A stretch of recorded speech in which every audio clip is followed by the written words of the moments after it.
E aí, pessoal, aqui é Gagai, e hoje eu quero falar um pouco sobre velocidade em jogos de super-heróis e jogos de RPG no geral e como isso é um problema. Como tratar com velocidades em grande escala e níveis muito avançados de velocidade, que foi um tópico nas minhas lives anteriores. Mas antes, um preâmbulo inicial rapidinho. Para quem não sabe, o canal quase morreu. Eu fui atacado pela Shueisha, a dona do One Piece, Jujutsu Kaisen, entre outras coisas. O canal morreu, mas eu consegui recorrer e vencer a batalha aqui dentro do YouTube. Terá vídeos sobre o assunto no futuro e tal, mas resumidamente o canal agora, Gaia, vai ser com foco em ludologia, a parte de RPG, criação de jogos, game design, etc. E se você quer os outros assuntos, por exemplo, sobre anime e assuntos gerais, tem o Gaia Random, que vai estar demonstrado aqui no canal. E tem as minhas aulas de latim, literatura, português, música, vai pro professor Gaia. Então tem meus outros canais para vocês darem uma olhada. E como vocês podem ver, eu tô fazendo live na Twitch, inclusive eu faço as gravações de vídeo nas lives da Twitch, que vocês podem ver seguindo o Twitch Gaia, entre outras coisas. Com tudo isso dito, sigam o canal e vamos falar um pouco sobre essa questão de velocidade. Apesar do foco estar sendo em mutantes malfeitores, não é apenas para mutantes malfeitores. Isso são colocações gerais, tanto para a criação de jogos, quando vocês forem lidar com jogos de RPG, mas também vale para qualquer situação de velocidade, super velocidade, reação, etc. Eu acho que eu posso até botar na tela maior para vocês verem. E vamos discutir um pouco. O que é velocidade? Quando a gente discute o assunto de velocidade, tanto para jogos eletrônicos quanto para jogos de RPG, nós temos um problema muito sério, uma situação muito séria, que é: estamos lidando com algumas questões quando nós falamos de velocidade. Aqui nós temos a tabela de medidas universal de mutantes e malfeitores. E mesmo no PL10, o nível de poder 10, que é o nível padrão em mutantes e malfeitores, se tiver 10 níveis de velocidade, se não me engano, equivale a Mach 2 ou Mach 4. 2 vezes ou 4 vezes a velocidade do som. E você pode falar, e daí? É um jogo de super-heróis, o cara levanta um carro, um cara levanta um prédio.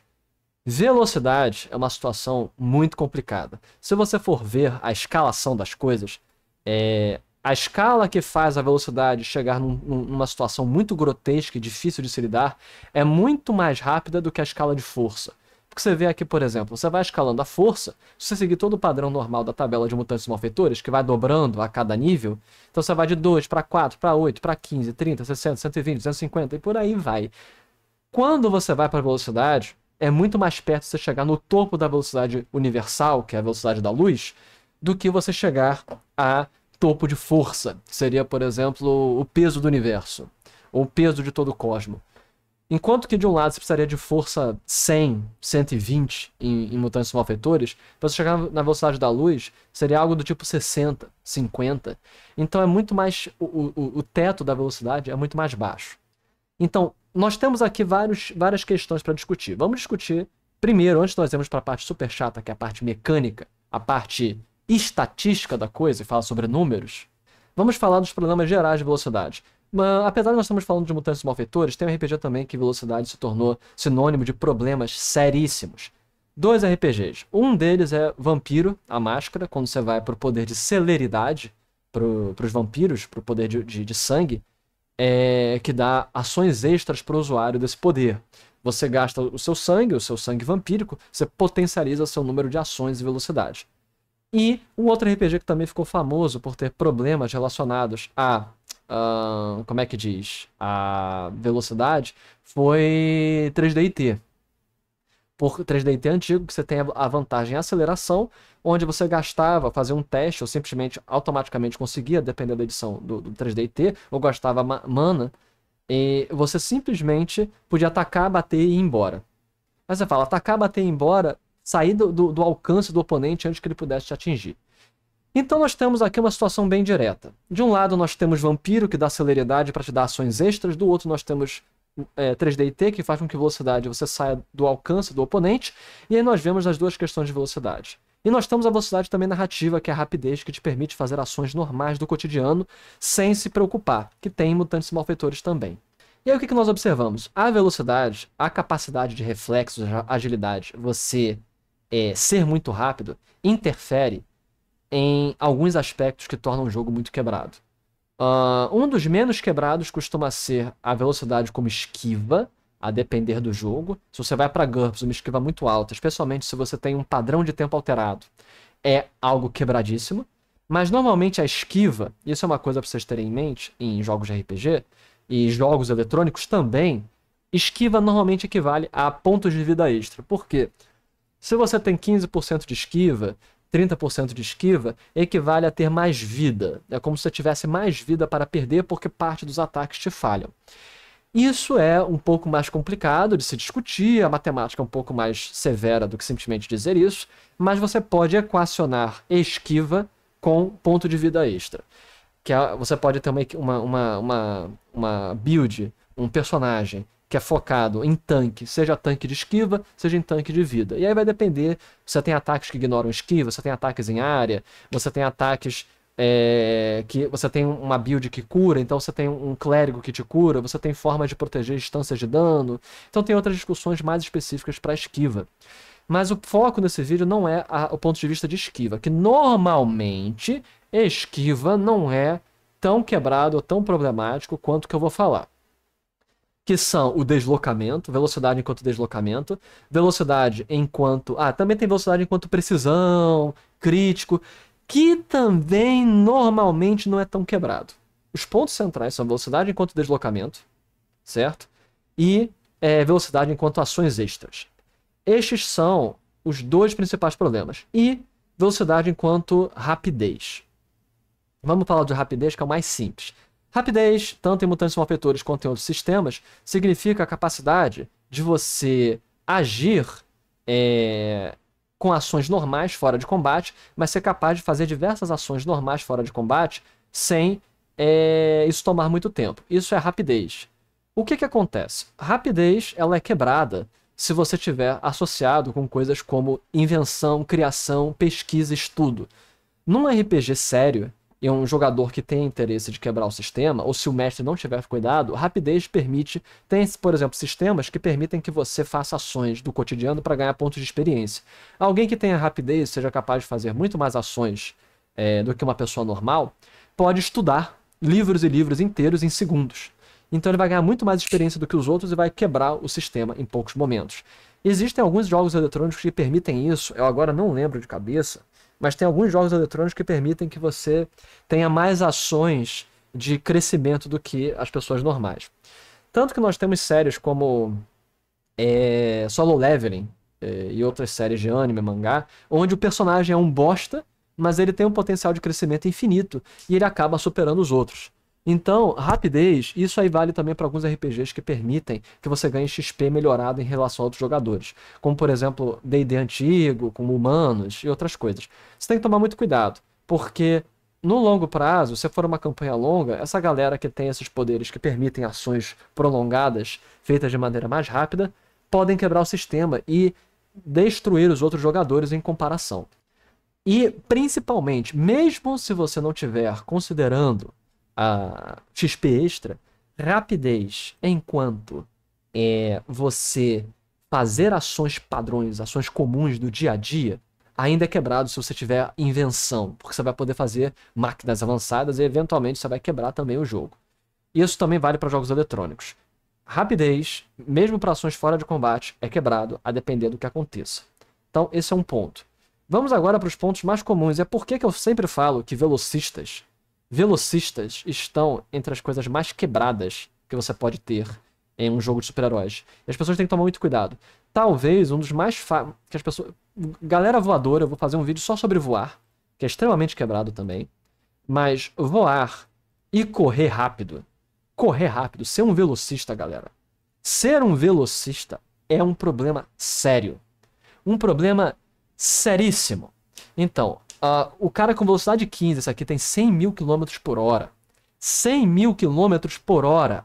Isso é quase Mach 10. Vocês têm noção do quão absurdo é uma velocidade tão alta dessas? Porque nós vamos falar. Mutantes malfeitores não cai para o critério mais quebrado de velocidade, que é ações extras. Que é a celeridade em vampiro ou padrão de tempo alterado em GURPS. Por quê? Vamos falar então da velocidade enquanto deslocamento. Velocidade enquanto deslocamento é quanto você se desloca, se movimenta em uma ação. E existem regras limitantes a depender dos sistemas e dos jogos e dos RPGs, mas de forma geral, quando você entra em jogos de super, por que um cara levantar 10.000 toneladas é nada comparado a um cara que consegue correr a velocidade do som. Por quê, meu amigo? Quando você tem um deslocamento tão alto, você bate na pessoa e vai embora. Ou você foge e não tem nada, nem ninguém que possa te parar. O que você vai fazer contra um cara que se desloca a 100.000 km por hora? Você não vai fazer nada. Se você tem um cara que com ação em movimento, por exemplo, de pé, que ele não perde tempo, não perde ação para se levantar. Ele tem velocidade, tem bônus para esquivar e essas coisas. Literalmente, esse cara, ele pode te bater, ele te bate, e no mesmo turno, ele vai para outro continente. Claro que não é tão exagerado, mas ele vai para outro bairro. Você jamais vai conseguir enfrentar esse cara. Se você somar velocidade com sentidos ampliados, ou alguma coisa que te permite perseguir, marcar o oponente, você é implacável. Se você tiver associado super velocidade e percepção extrasensorial, que é a percepção fora do seu corpo, você consegue expandir sua percepção numa área grande, para além dos limites do seu corpo. Se você tiver isso, cara, você é intocável com super velocidade. E em Mutantes Malfeitores isso é baratíssimo. Velocidade é baratíssimo, velocidade é 1 por nível. Se você tem isso, e sentidos também, extrasensorial, também é baratíssimo. Você gasta esses dois e você é intocável. Você é absolutamente intocável, não tem nada que ninguém possa fazer contra você. Outros sistemas também permitem isso. Isso é muito quebrado. Como sistemas normalmente tentam evitar esse tipo de coisa? A única maneira de você evitar essa velocidade de deslocamento tão grotesca é se você limitar um teto. Não pode chegar, o máximo que você pode chegar é metade da velocidade do som. Por exemplo, ou você coloca limites bizarros, estranhos, mecânicos. Por exemplo, se você avança contra alguém, ele tem um ataque de oportunidade. Aí o cara pode te agarrar. Não faz sentido. Qual é a lógica de um cara conseguir agarrar... Vamos lá, eu sou um cara normal, com velocidade normal, vou agarrar um velocista que anda a 100.000 km por hora. Não faz sentido. Mas é um artifício mecânico. É aí que entra a mecânica versus a verossimilhança, a realidade do mundo ficcional. Faz zero sentido. É o que a gente vê nos quadrinhos. Quando o Flash vai enfrentar um cara e o cara dá um tapa no Flash, ou o cara dá um tiro no Flash, ou o cara agarra o Flash. Não é impossível o Flash naquela velocidade ser pego. Mas, para equilibrar, nós fazemos isso. Então, você tem que escolher. Se você for jogar um jogo realista, onde o cara é velocista super rápido, é impossível o cara ser pego. É por isso que eu também falo que o jogo de super-herói é um dos jogos mais difíceis de mestrar. Porque você tem de um lado um velocista, do outro você tem um cara fortão, do outro você tem um psíquico que controla a mente. Todos eles são personagens extremamente poderosos, fazem coisas extremamente específicas, que precisam de inimigos que estejam preparados para se defender contra eles. Senão, é impossível. Aí você tem, na verdade, vários ases, vários personagens super especializados que são invencíveis em sua área, a menos que você tenha alguém específico da área para poder vencer. E que você tem que estar preparado. É muito difícil. Normalmente, quando você vai jogar um jogo de super-heróis, ou você tem que botar limites severos nos personagens, ou você tem que fazer todos os personagens terem um sistema de poderes semelhante, tipo Dragon Ball, ou você tem que fazer estilo Marvel, DC, que você tem vilões com poderes muito bizarros, que a galera, mesmo sendo toda quebrada, tem dificuldade de vencer. Então, isso aí é a velocidade enquanto deslocamento. Ou você inventa questões mecânicas que impedem, ou você põe um limite na velocidade, ou você tá ferrado. Porque bota oponentes que, por exemplo, são intocáveis, oponentes que têm um ataque automático quando você entra na área dele, ou você coloca ataques mentais que reagem imediatamente à presença física de um oponente. Tem muitas coisas para fazer, mas de forma geral, a velocidade é um problema de deslocamento. A velocidade enquanto deslocamento é um problema que o cara vai te atacar e vai para outro lugar antes que você possa fazer qualquer outra coisa. Além do que, o cara vai ter uma iniciativa rápida, então ele vai agir primeiro, vai te bater e vai embora. E por fim, a velocidade enquanto ações. Não tem nem muito que eu possa falar, porque é bem óbvio. Mutantes Malfeitores não tem muito disso. Velocidade que dá ações extras. Mutantes Malfeitores não tem isso, mas muito RPG tem. E o que acontece quando você tem ações extras? Com ações extras, meus amigos, essencialmente você tem personagens extras. Se você tem um poder que te dá 3 ações, 4 ações, você sozinho, conta como 4. E isso é um problema, porque a maioria dos jogadores, dos personagens, só tem uma ação principal. E, portanto, eles contam como 1. Se você tem um poder que te permite agir como 3, como 4, você está multiplicando o seu potencial. Então vamos supor assim, GURPS, que você tem padrão de tempo alterado, que eu acho que é 50 pontos ou 100 pontos. É caro? É, mas vamos supor que você está com um jogo de super-heróis que você tem 1000 pontos. Você paga 100 pontos para padrão de tempo alterado, você ganha uma ação extra como se você duplicasse os seus pontos. Vai de 1000 para 2000. Você gasta mais um padrão. Você tem padrão de tempo alterado 3. Você gastou 500 pontos. Não importa, você multiplicou por 3 o seu potencial. Porque você conta como se fossem 3 personagens. Esse é o problema de velocidade enquanto ações extras. Então, como lidar com isso? Sinceramente, bloquear ações extras. Ou fazer como o D&D quinta edição, que as ações extras são limitadas. A fazer só um ataque específico, que não pode utilizar vantagens específicas. Se for só um ataque cru, pode ser equilibrado. Vamos supor que a sua ação extra é só fazer um movimento. Ou só fazer um ataque que não pode ter bônus, que não pode ter efeitos especiais. Aí está equilibrado. Por quê? Normalmente os ataques eles são atrelados a vantagens, talentos, um monte de outros efeitos especiais que permitem que ele seja não só um ataque padrão. Então um ataque que vale por 3, por 4. Se a sua ação extra não permite somar efeitos extras, tá ótimo. Ok? E agora, só para a gente terminar esse vídeo, falar um ponto da parte mecânica da situação. Por que é problemático a expansão equilibrada, uma tabela universal como a de Mutantes Malfeitores, que considera velocidade e força como equivalentes? Porque eles não são. Se você pegar o padrão de verossimilhança do nosso universo, a massa e o peso das coisas, ele tem um teto maior do que a velocidade, que a velocidade é a velocidade da luz, 300 mil km por segundo, que é muito mais baixo do que o peso do universo. Então, se você seguir essa progressão de 2 em 2, vai duplicando, você vai chegar antes do teto do universo, a velocidade da luz, do que no teto de peso do universo. Como é que faz isso? Vamos lá, quem quer fazer um RPG realista?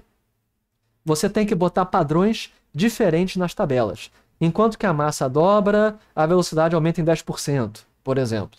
Se você quiser equilibrar as coisas. Isso é muito difícil, isso é muito complicado, ou então você coloca... Tem várias formas. Ou você altera isso, ou você altera o custo. Para você comprar velocidade, o custo é muito maior do que para você comprar massa. Repare que isso também é quebrado para outras coisas. Esse vídeo é só sobre velocidade. Se nós formos falar de massa e nós formos falar de volume, a situação é muito complicada. Fisicamente aqui, o crescimento de massa, ele é escalar linear. O crescimento, ele é escalar linear ao quadrado. O crescimento de volume é cúbico. O crescimento de volume é cúbico. Você não pode sair de massa de 2 para 4 versus volume de 2 para 4. O crescimento de 2 para 4 de volume equivale a 16, enquanto que o da massa equivale a 8. Porque nós temos o tamanho, que é linear, ele é uma expansão linear, ele é multiplicativo normal, nós temos a massa, que é quadrática, e nós temos o volume, que é cúbico. Então, é muito complicado. Isso é um outro vídeo. Poderes que afetam volume são muito mais quebrados do que poderes que afetam massa e poderes que afetam tamanho. Reparem que nós temos aqui 3 medidas diferentes. Nós temos distância, que é linear, nós temos massa, que é quadrática, e nós temos volume, que é cúbico. Então, isso do ponto de vista mecânico, se você quer fazer um RPG realista, você tem que tomar muito cuidado, porque são grandezas diferentes. Você tem o cubo, você tem o quadrado, e você tem o linear elevado a 1. Então, tome muito cuidado. A relação aqui está completamente quebrada. Então, num jogo, você tem que tomar muito cuidado com isso. E se você for ainda para uma matemática mais avançada, tempo é a 4ª dimensão. Então, ainda é mais quebrado ainda. Muito engraçado, né? Mas esse é um vídeo para a gente falar especificamente de grandezas e crescimento escalar em jogos eletrônicos e jogos de RPG. Me digam o que vocês acharam, comentem, deem ideias de vídeos para eu fazer sobre assuntos específicos de RPG, ludologia, relações de mecânicas de jogos e questões escalares. Aqui foi Gaia. Até a próxima, pessoal. Falou!